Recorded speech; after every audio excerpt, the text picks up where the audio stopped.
Introduction. How many students are there in the class? Sir, 35. How many students have height more than 3 feet? There are 5 students. And how many girls are here? Oh, there are many girls. Do you know why I am asking these questions? No. I am taking data of your class. Data? Yes, and today I will explain everything about data. Come, let's start.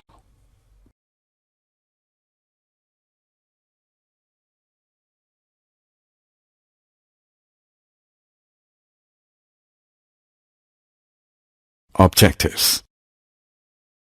At the end of this lesson, you'll be able to define data, define statistics, draw bar graph, histogram, and frequency polygon, define mean, median, and mode, calculate mean, median, and mode. Definition. We know that the facts or figures, which are numerical or otherwise collected with a definite purpose, are called data. Data is the plural form of the Latin word datum. The word statistics is derived from the Latin word status, meaning a political state. Statistics deals with collection, organization, analysis, and interpretation of data. Collection of data. There are 2 types of data. One is primary data and the other is secondary data. Primary data. When the information is collected by the investigator herself or himself with a definite objective in her or his mind, then the data obtained is called primary data. Secondary data. When the information is gathered from a source which already has the information stored, the data then obtained is called secondary data. Such data which has been collected by someone else in another context needs to be used with great care, ensuring that the source is reliable.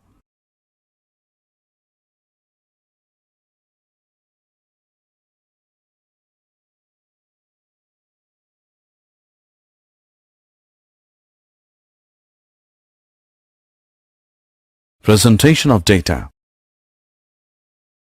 After the collection of data, the investigator has to find out ways to present them in a form which is meaningful and easily understood. Let us now go through some examples which show us the various ways of presenting the data. Look at these numbers. These numbers are the marks obtained by 10 students in subject science.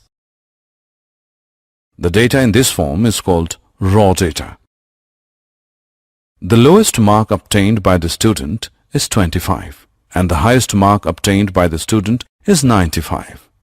If we write these numbers in ascending or descending order, then it would be easy for us to see the highest or the lowest marks. Presentation of data in ascending or descending order can be quite time-consuming, particularly when the number of observations in an experiment is large. So this is the ascending order. Now we can clearly see that the lowest marks are 25 and the highest marks are 95. The difference of the highest and the lowest values in the data is called the range of the data. So the range in this case is 95 minus 25, which is equal to 70.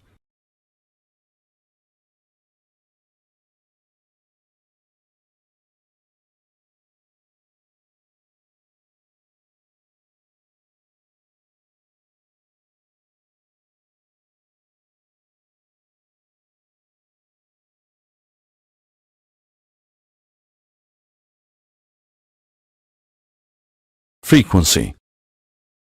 Look at these numbers now.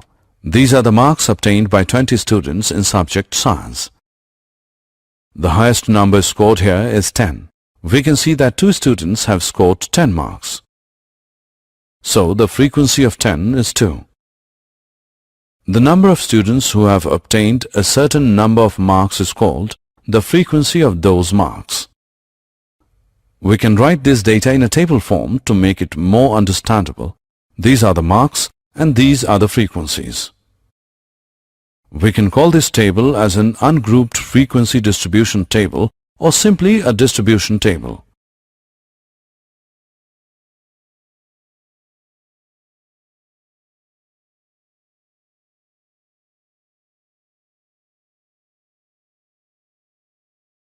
Grouped frequency distribution table. Sometimes we have got large amount of data. So, to present such a large amount of data, we condense it into groups like 0 to 3, 4 to 7, and so on till 16 to 19, since our data is from 1 to 18. These groupings are called classes or class intervals, and their size is called class size or class width. Here the size is 4. In each of these classes, the least number is called the lower class limit and the greatest number is called the upper class limit.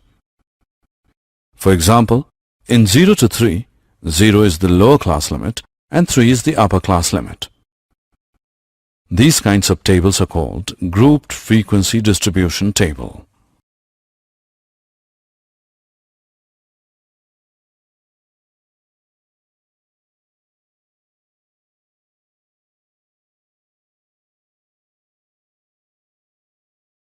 Graphical representation of data. When the data is presented pictorially or graphically before the learners, it makes the presentation eye-catching and more intelligible. There are many forms of representing data graphically. They are bar graph, histograms of uniform width and of varying widths, and frequency polygons. Let's go through them one by one. Bar graph. We know that a bar graph is a pictorial representation of data in which usually bars of uniform width are drawn with equal spacing between them on one axis, say the x-axis, depicting the variable. The values of the variable are shown on the other axis, say the y-axis, and the heights of the bars depend on the values of the variable. Let us take one example to read the bar graphs. Observe this bar graph. This represents the number of chocolates that Nina ate last week. Now can you tell which day did she eat the most number of chocolates? We can see that on Thursday she ate most number of chocolates.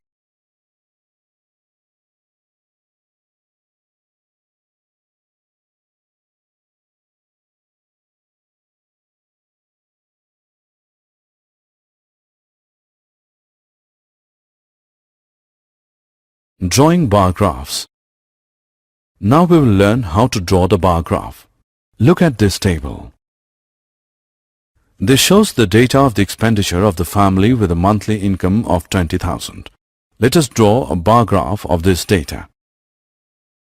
For making the bar graph, we use the things given on horizontal axis and expenditure on vertical axis. Mark the things and the expenditure on both the axes. Here 1 means 1,000, 2 means 2,000. Now to represent our first thing, that is grocery, we have to make a bar of unit 4. Similarly, other things are represented leaving a gap of 1 unit in between 2 consecutive bars. Histogram. Like a bar chart, a histogram is made up of columns plotted on a graph. Usually there is no space between adjacent columns. It is used for continuous intervals. Look at this frequency table and look at its class intervals. These intervals are continuous. This frequency table represents the weight of 36 students. To plot the horizon, we represent the weights on the horizontal axis and the number of students on the vertical axis.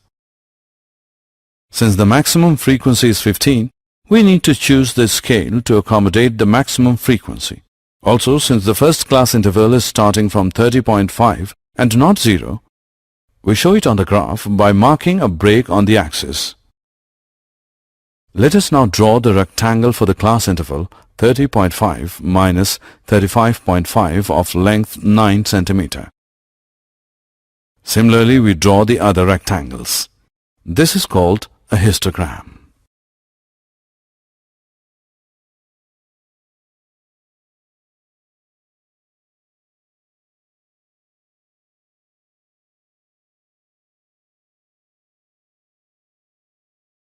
Frequency polygon.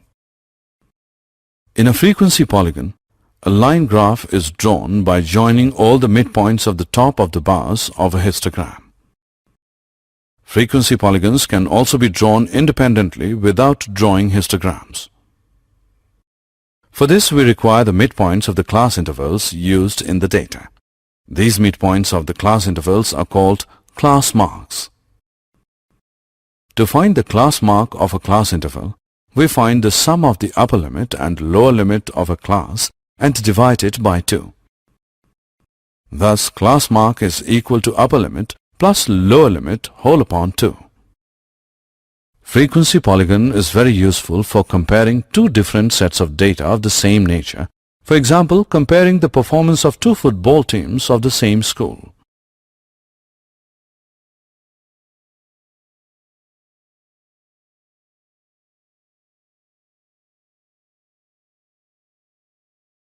Measures of central tendency.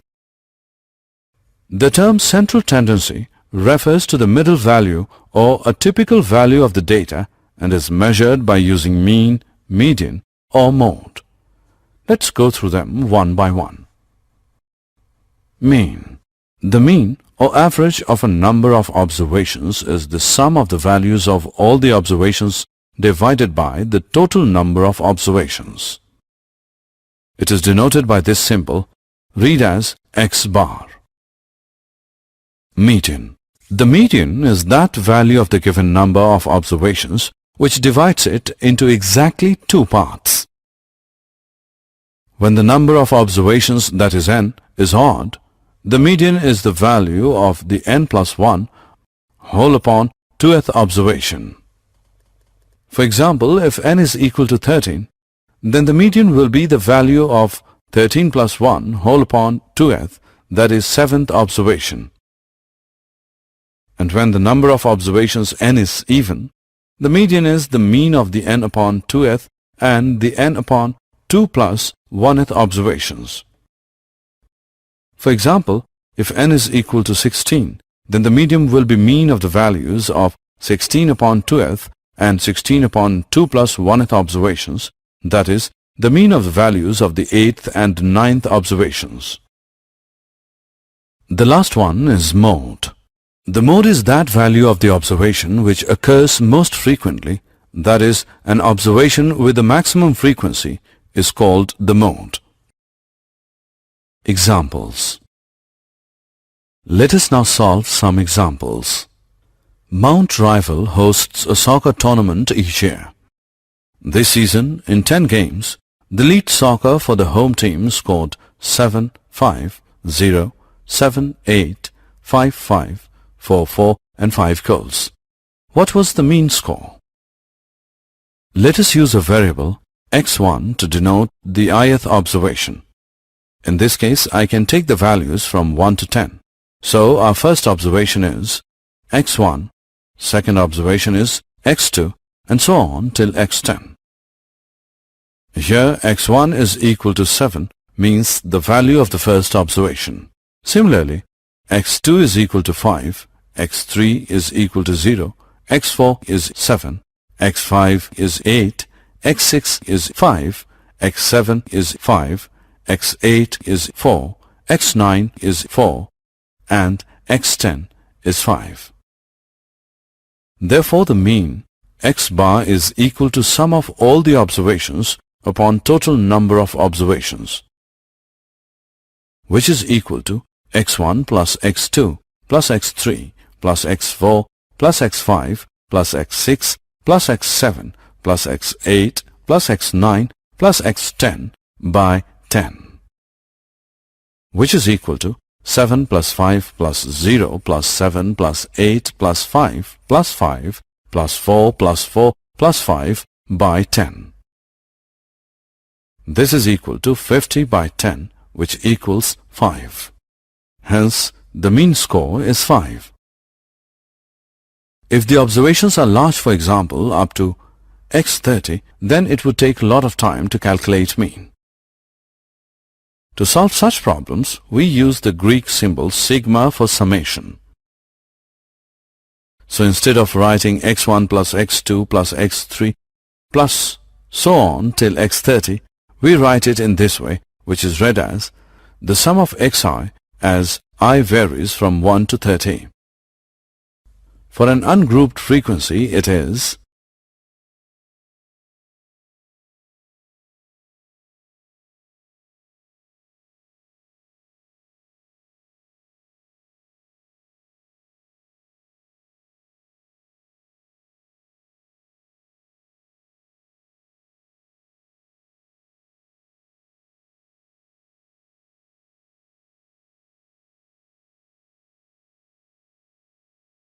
examples.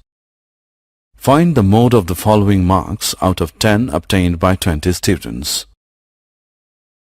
We know that the mode is that value of the observation which occurs most frequently.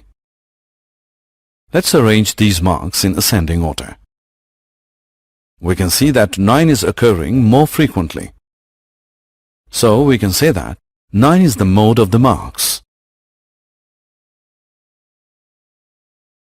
Did you know? The word statistics have been derived from Latin word status or the Italian word statista. Meaning of these words is political state or a government. Shakespeare used the word statist in his drama Hamlet in 1602.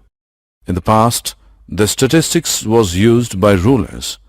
The application of statistics was very limited, but rulers and kings needed information about lands, agriculture, commerce, population of their states to assess their military potential, their wealth, taxation, and other aspects of government.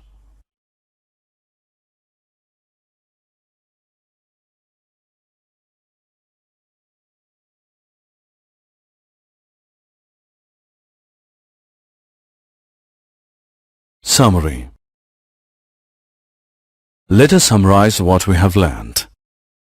Facts or figures collected with a definite purpose are called data.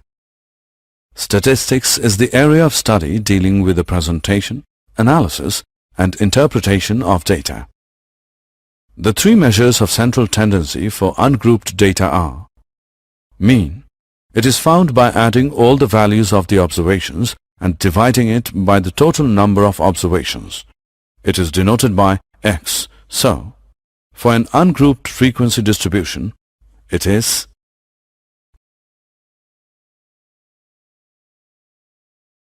median. It is the value of the middlemost observations. If n is an odd number, the median is equal to value of the n plus 1 whole upon 2th observation. If n is an even number, median is equal to mean of the values of the n upon 2th and n upon 2 plus 1th observations. Mode. The mode is the most frequently occurring observation.